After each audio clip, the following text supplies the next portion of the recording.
Last month, I posted a video of every single Halloween episode of Scooby Doo. For this month and next, I'll be doing a video of that same concept. This month is Thanksgiving, but sadly, I couldn't find anything Scooby Doo themed episode for Thanksgiving. But this month is also Day of the Dead, which you've seen the thumbnail and you've seen the title, so this is the Day of the Dead Scooby Doo specials. And those being Scooby Doo Monster of Mexico and El Bandito from Be Cool Scooby Doo. So without further ado, let's just get into the reviews. First up, from 2003, we have Monster of Mexico. The movie starts off with a shot of water, but then that quickly pans up to a town that is being entertained by our side character. We don't know his name yet, but then the dog that's right there starts to dance and then runs off towards a shadow. And then the kid that's there starts to follow that dog. Then our side character then starts to follow as well. We arrive at the dock and we see our glowing green chupacabra. Our side character runs off and warns the people.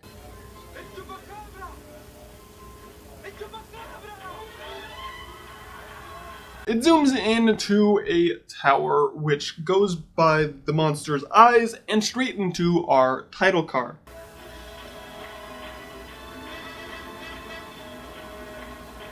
After the opening sequence, Fred gets an email to visit Mexico.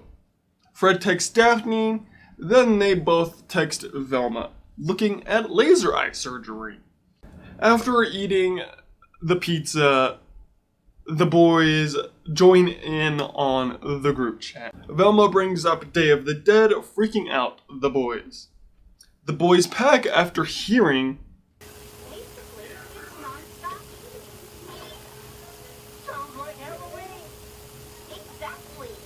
they run into some traffic and a skunk. They run away from the skunk onto a sign with Mr. Smiley. He'll be important later. They have some fun, and then they arrive at Alio's place, our side character from the opening. They meet the family, wife, Sophia, and mother, Donna Dolores. Scooby falls in love with Nikita and jumps into the pool belly first. In the cafe, we meet Cousin Louise and his wife, Carlene. At lunch, we learn more about the tradition. The sons are taken to discuss about selling land. The mother doesn't trust the man. We get caught up on the monster. We learn that He's Mexico's version of the Bigfoot. Louise and Kathleen warn them. The boys barricade the door and arm themselves. The boys hear a sound and they start running around their room. They open the door to Fred, then automatically close it and are still scared. They climb out the chimney and they fall and see that it was just Fred and Velma. They go to Daphne and see eyes. They charge the door as soon as Daphne opens it. They are all together and they go out and keep searching for the chupacabra. Fred finds Footprints. Big ones. running off due to the idea of teamwork. The next morning, Daphne made a cast of the footprint, which has greedy black stuff, which I don't necessarily think is clue number 1 anymore, but it's possibly clue number 1. Carlene gives Louise a good luck necklace. We learn later that it's not that. The gang, along with Louise and Alio, head off into town. They become a newscast and go around the town. After that, they get back to the van with a message, which reads, "Leave today or you won't see tomorrow." They split up. The boys stay at the van that gets vandaled again, leaking all the brake fluid. In the woods are the brothers. On the other side, the trio find a snake statue and meet a man, hoping to get some answers for the chupacabra. He gives its motive, basically, The only evil force in this land is greed. and the chupacabra overhears that. They leave after they get warned. You're in grave danger. He gives him his card for his internet online thing, and he was like, Expect the unexpected. Back with the brothers, they run into El Chupacabra. One brother almost falls off, while one was knocked out. So the Chupacabra screams. The boys hear it, and then they decide to drive. Shaggy and Scooby then figure out about the brake thing as they're going down a hill. The brothers and Fred run into each other. A coyote runs by and shows us it's the Chupacabra again. They run and find the van missing. Chupacabra catches up and activates our first song in chase.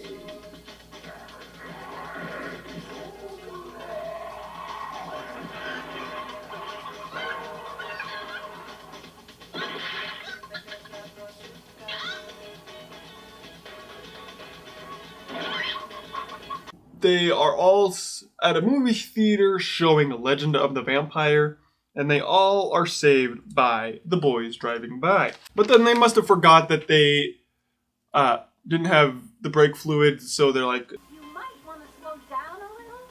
I'd love to slow down, but I have some bad news for you. What's that?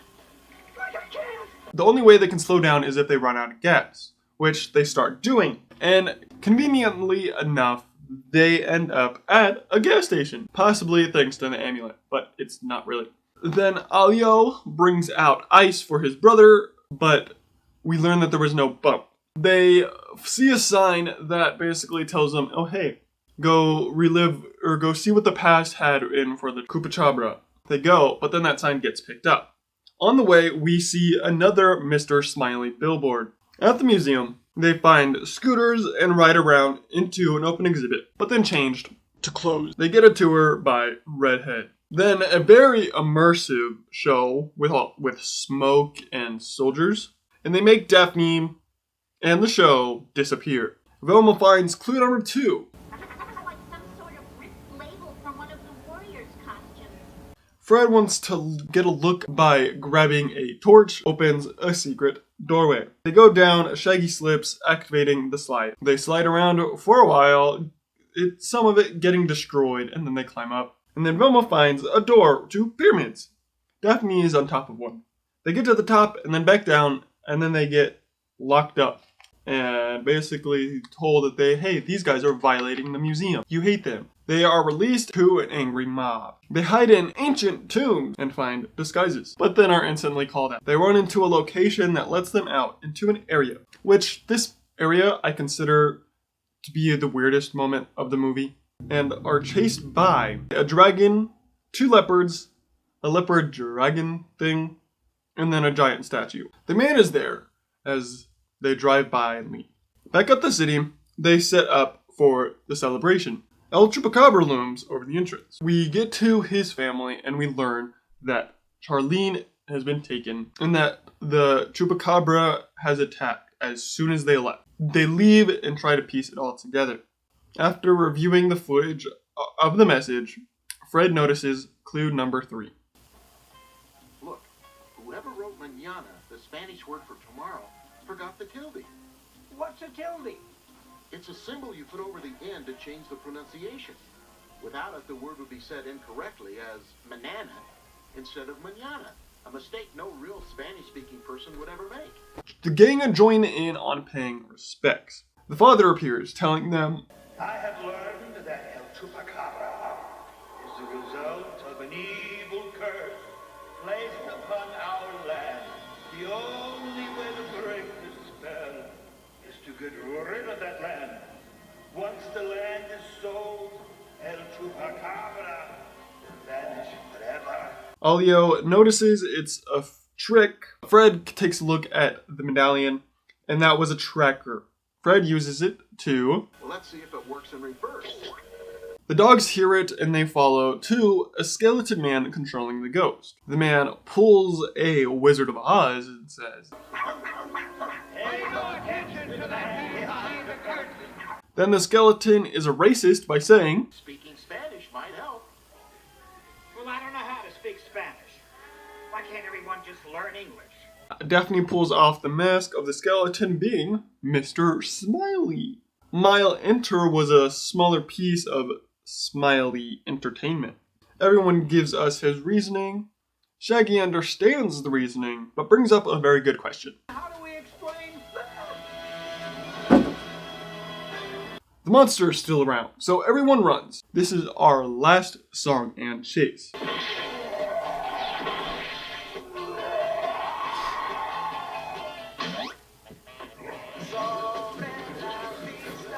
The monster gets trapped after being launched into some lights.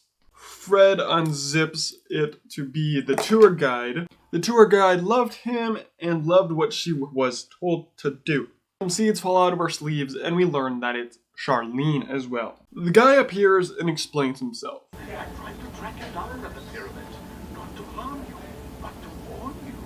Smiley says the thing, We could have made billions if it hadn't been for those meddling kids. and after all that, Louise confesses to Arlo. He didn't get knocked out, he was just paralyzed in fear. And after that, they do some cha-cha fun, and the credits roll. Final thoughts of this. It's kind of weird that they didn't say their catchphrases at all, I believe, throughout this whole thing. But they did as their notifications. That was very weird. And they made it seem that their texting back and forth was a video call. Because some reactions that they did towards what Shaggy was saying, like, did he type all that? Did he have voice to text? Like, what? I wrote this down because what I remembered was that there was a lot of train sounds. But I also wrote this down when he had the jalapenos. So I don't know if there was a lot of train sound. I must just be remembering wrong that there was a lot of train sound. I wasn't even paying attention. And then I mentioned it in the review, but I wasn't sure if I was going to. But A Legend of the Vampire at the movie theater, that was just supposed to be a little reference. Was that a reference to the next movie? I don't know when these movies released, but I think that it had to be it was a reference to Legend of the Vampire movie. That one scene is weird, and I mainly think it's because they're at a museum, and it's just weird. Like, I know at the very end they explain that he's rich and that he has animatronics that can do fucking anything, apparently. So I understand that. But it's just a weird because, like, you're taking us away from, like, you don't have to fill the movie in with chase scenes. But, I mean, that's what Scooby Doo is known for, I guess. So I guess you kind of have to do that. It was just weird. I don't know why it's weird. It feels like it's breaking up the story with this random chase scene. The whole museum thing is weird. Let's get into the next episode. And Be Cool, Scooby Doo, with the title of El Bandito. The episode starts off with a couple doing some extreme cloud watching. Then get attacked by El Bandito right into the intro. After the intro, we catch up with the gang. And we also learn that Shaggy and Scooby don't have the real reason to what Dia de los Muertos means, because Fred. But then they arrive, Scooby and Shaggy run out, and then they see a lot of skeletons. They run back to the van, and then that's when they learn. Details like Dia de los Muertos translates to Day of the Dead. A whole day of the dead? Fred is easily forgiven by the duo. Velma gives us a history lesson on the holiday. Then we get Daphne's quirk of the episode, trying to commune with her dead relative, Cookie, by getting hit by a sign. A lady tells them of the attack from earlier. Fred then tells us all about El Bandito. The boys walk around and get scare after scare. Then they stumble upon El Bandito. Daphne calls out to Cookie, and the boys come running and explain what they saw. We saw a skull man. He wasn't celebrating. They go to the cemetery, and El Bandito looms behind a grave. Fred finds footprints of El Bandito, and Vilma gives us more to the holiday. We then meet the graveyard groundskeeper, and he's not too fond of the gang being there. They get to El Bandito's tomb. While Fred is thinking of El Bandito's next move, he appears above the tomb. They run and split up. Shaggy and Scooby become a doctor and a nurse to distract El Bandito. They roll down through the town and spin right into an El Bandito gift shop run by big El Bandito fan Gustavo. Fred and Gustavo have a fact off. Do you know El Bandito's real name? Benito Urino, of course. You know his last words? You'll never take me alive! The gang get kicked out for causing a ruckus at the cemetery, but then they go undercover. I don't know what it is with Scooby, but he's always dressed in girl things in this episode for some reason. And Fred is dressed as El Bandito. They go to the celebration, and thanks to said celebration, they can go into El Bandito's tomb, with El Bandito looming once again.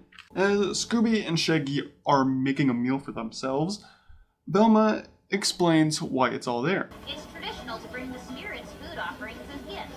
The locals are trying to appease El Bandito with goodies. This is for real?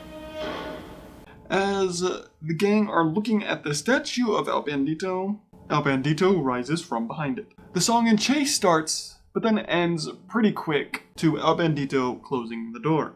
Fred picks up El Bandito's belongings and notices something, which we'll get to later. Daphne understands Cookie's message by looking at the initials of El Bandito's real name, B.U., and inspires the gang once again.